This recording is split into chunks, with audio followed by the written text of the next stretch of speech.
Hello, Falcons, and welcome back to school.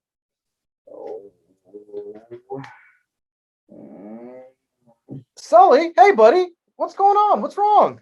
My tummy really hurts because I'm nervous about the first day of school. Oh, big guy, it's okay. You just have what's called butterflies. And you know what? I've got a great read aloud for that. Today's story is called Butterflies on the First Day of School. And you know what, Sully? Let's find out all about how Rosie handles her butterflies and her first day of school. Butterflies on the First Day of School by Annie Silvestri. Illustrated by Dream Chen. A month before school, Rosie picked out her very first backpack. It was covered with flowers, and she loved it with all her heart. She paraded around proudly. "Don't worry," she told her sister Emily. "Someday you'll be big enough to go to school like me." Rosie practiced raising her hand, writing her letters, and saying her teacher's name. She couldn't wait to start school. But the night before the first day, Rosie couldn't sleep. Did any of you have trouble sleeping?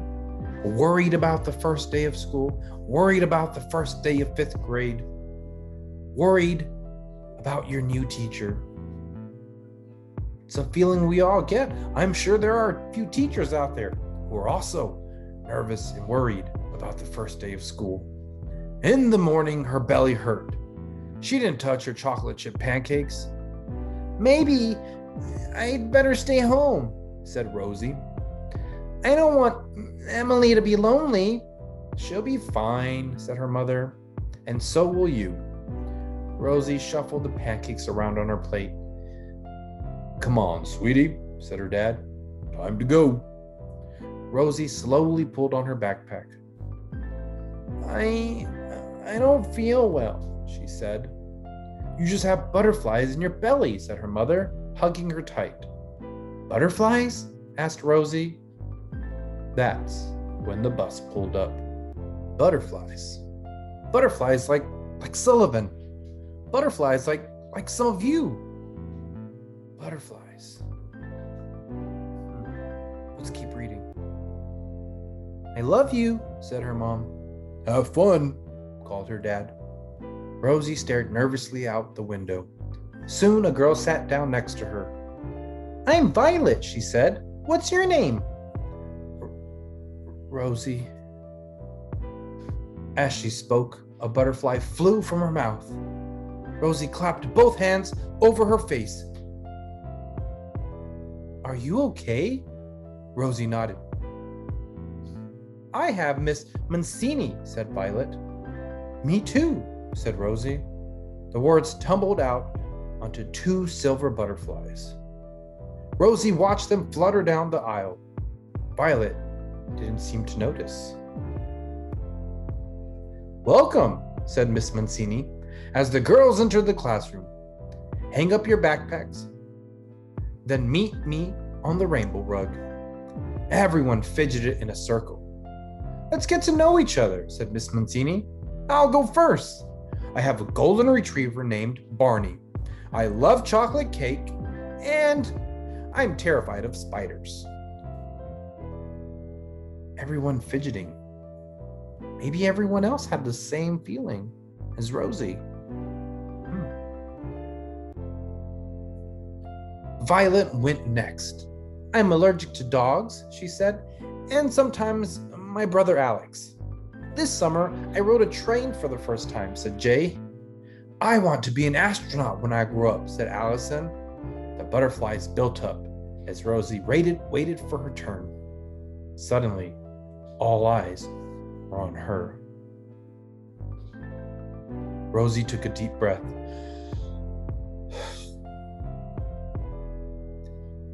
"I have a baby sister named Emily," she said.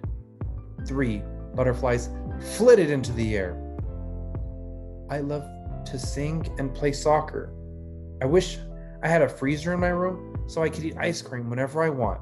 The class laughed. Rosie's belly felt a little better. After that, Rosie sat at the art table. She painted a flower on a giant easel. She made one for Violet too. Then they helped Jay build a train out of blocks.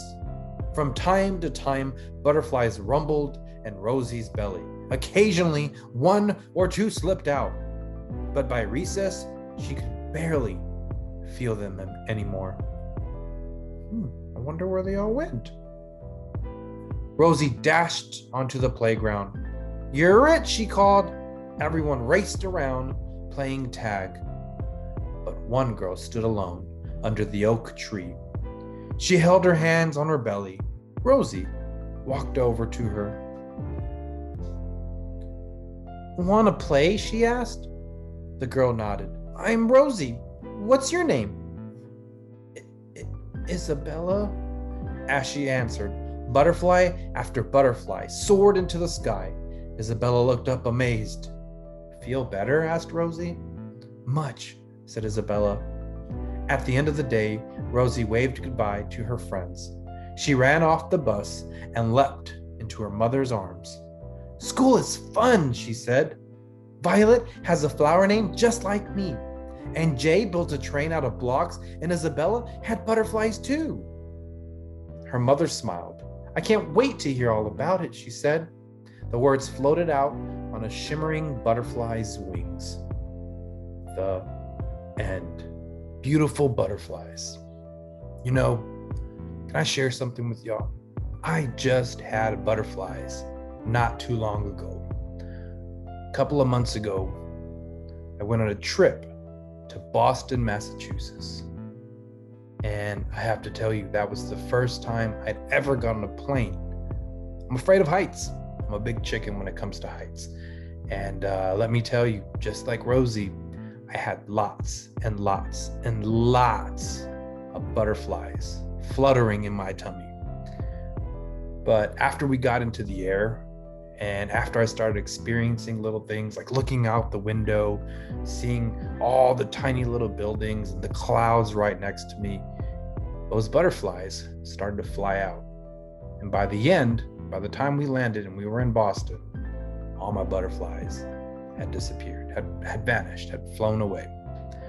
What I'd like for you to do is think about a time where you had these butterflies. I want you to think about a time where you had butterflies, something new, something different.